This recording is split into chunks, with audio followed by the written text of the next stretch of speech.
میں، لیکن ہمیں فرصت نہیں نا.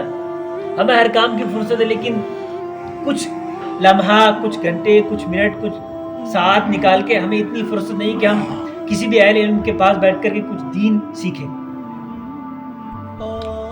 انسان یہ اگر کسی کا 1 لاکھ کا بزنس ہے تو وہ سوچتا ہے اور 2 لاکھ کا بزنس بڑھ جائے.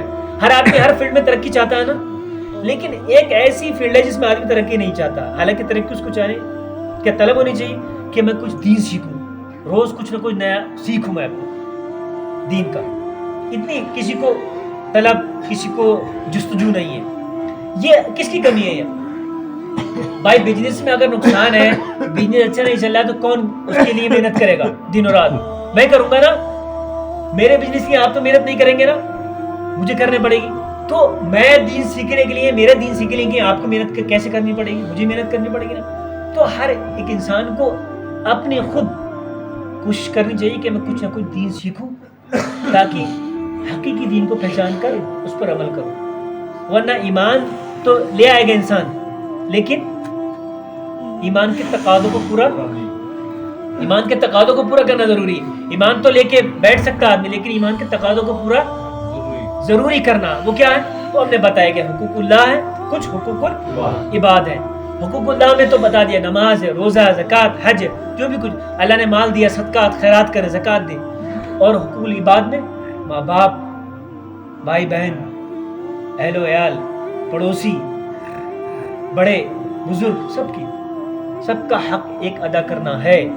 ورنہ آدمی کتنے ہی بڑا نیک پرہیزگار لوگوں کی نظر میں بن جائے اور لوگ اس سے محفوظ نہیں تو وہ پھر کسی کام کا نہیں. اللہ ہمیں توفیق دے، ہے نا. اللہ سے ہم توفیق کی دعا مانگ سکتے ہیں کہ اللہ ہمیں توفیق.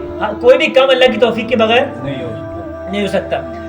انسان سوچے میں فلاں کام کر لوں، نہیں، یہ میں یہاں جو بیٹھا ہوں نا آج، یہ اللہ کی توفیق ہے نا. ورنہ ایک اتراکھنڈ کا ایک شخص یہاں دھرگملا کی مسجد میں، یہ تو تصور ہی نہیں ہے نہیں. ایک کہاں کا شخص یہاں کے بیٹھے کیا آپ کو کچھ بتا دے؟ یہ اللہ کی توفیق ہے. بس اللہ عمل کی توفیق دے، قبول فرمائے، بس اور کچھ نہیں کہہ سکتے. ٹھیک ہے، تو آپ خود اس بات کی ذمہ دار، ہر ایک بندہ ذمہ دار ہے کہ میں کچھ دین سیکھوں. طلب العلم فریضۃ علی کل مسلمت. علم کا سیکھنا نا وہ ہر ایک مسلمان مرد و عورت پر فرض. اب یہاں پر علم کا طلب کرنے سے مطلب کیا ہے؟ عالم بننا فرض نہیں، لیکن اتنا دین سیکھنا فرض ہے کہ جتنے اس کے معاملات زندگی ادا ہو جائیں. علماء فرماتے ہیں کہ انسان جب بالغ ہو گیا اس پر نماز کے احکام کا علم فرض ہو گیا. اب بالغ ہو گیا، شادی کے لائق ہو گیا، اس پر احکام نکاح طلاق سیکھنا.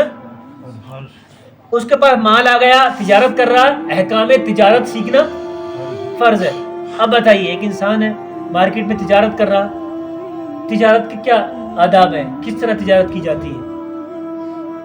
جھوٹ، حرام، دھوکہ، یہ ہے نا تجارت. انسان کیا سوچتا ہے پیسہ آنا چاہیے، کیسی بات ہے؟ نہیں. ہم کیا ہمارا دین، ہمارا مذہب ہمیں کس طرح تجارت کی تعلیم دے رہا؟ کیا فار ایگزامپل یہ موبائل ہے نا، میں یہ 1000 کا موبائل لایا، اس طرح کے 10 موبائل 1000 کے. اب میں مارکیٹ میں اپنی دکان لگا کے بیٹھوں گا تو میں کیا بولوں گا؟ یہ میں 3000 کا موبائل لایا ہوں، آپ میرے اپنے، اس لیے میں آپ کو 3000 میں ہی دے دیتا ہوں. ہوتا ہے نا یہ آج کل مارکیٹ میں کیا یہ ہے نا، وہ میرے تو اپنے ہیں آپ، اس لیے میں آپ کو تھوڑا تخفیف کر دیتا ہوں. حالانکہ یہ میں کسی کو 3000 نہیں دیتا، 5000 سے کم کا. حالانکہ جھوٹ بولا نہیں، کیا جھوٹ بولا؟ 2000 کا جھوٹ. اب کیا ہوا؟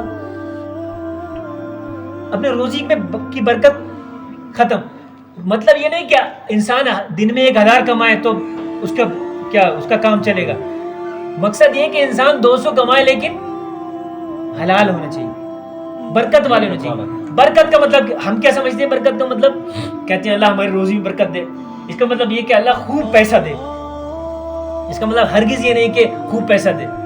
برکت کا مطلب یہ کہ اللہ 1000 کی جگہ 200 دے، اس میں برکت دے. کیسے برکت ہوگی؟ برکت ایسے ہوگی کہ اگر اللہ 1000 دے گا اور انسان 1000 میں سے